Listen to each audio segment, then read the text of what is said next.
Hello and welcome back to How to Design PCB using Autodesk Eagle.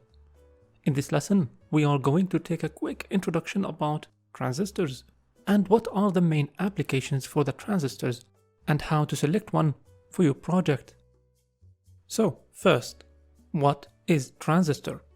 A transistor is a type of semiconductor device like silicon or gallium that can be used both to conduct and isolate electric current or voltage. So, in other words, a transistor basically acts as a switch or an amplifier. You can say transistor like a valve flow controller. It will allow the fluid to pass through it or block it. And this is exactly how the transistor works, but for the current flow. The transistor is considered as one of the most important innovations in the history of electronics, and it changed the industry forever. There are many types of transistors. Let's talk about the BJT first, bipolar junction transistor, which is the basic transistor that consists of three parts: collector, emitter, and base.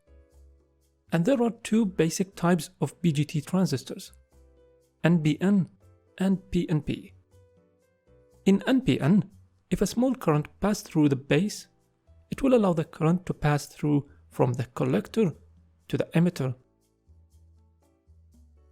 So, in this case, if we connect a circuit like this, the LED will turn on if a small current flows in the base. So the benefit we have here is the isolation between the high power and low power circuit. In PNP transistor, if a small current passes through the base, it will block the current to pass through from the emitter to the collector. So it's opposite operation compared to the NPN. Another type is the FET, field effect transistor, and it consists of three parts: drain, source, and gate. And for this type, if we apply a voltage on the gate, this will allow the current to flow from the drain to the source, or vice versa, based on the type of the transistor type, N-channel or P-channel. Transistor is really a huge topic to talk about. Honorable mentions like the MOSFET, triacs, diacs, and more. For the sake of simplicity, BJT is the basic and widely used in most applications. Unless you have more advanced circuits like RF design, which you will find many FET or GFET transistors, or MOSFET to control high-frequency switching applications like inverters. So, if you want to control LED or small DC motor, BJT is suitable for you. But if you have high switching circuit like USB data or for short circuit protection, then FET or MOSFET are more suitable choices. Let's take BJT as an example here. There are a huge number of packages for the BJT transistors, like TO92, TO39, TO247, TO220, and TO3. All these types are through-hole packages, and for the SMD, we have SOT23, DT-PAC3, SOP8, and many more. So we have huge variety of packages available, but how to select one? Which criteria should you follow before selecting one?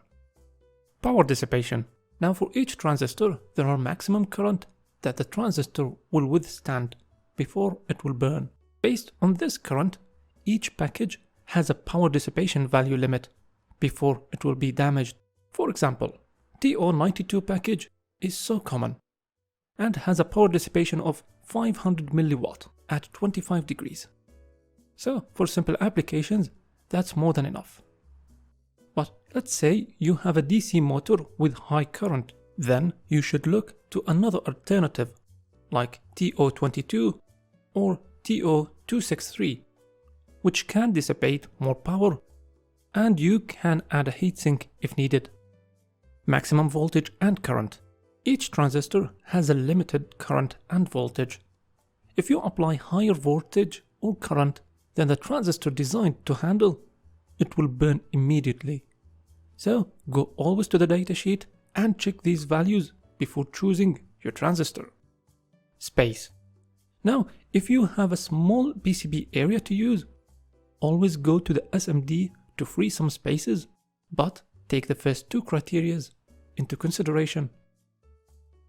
In Eagle, you will find many libraries for transistors, like this transistor library, with tens of packages available, which make the design easier. Go and check it out by yourself and find TO92NPN transistor. Can you find one? In this short video, we covered the transistor in general.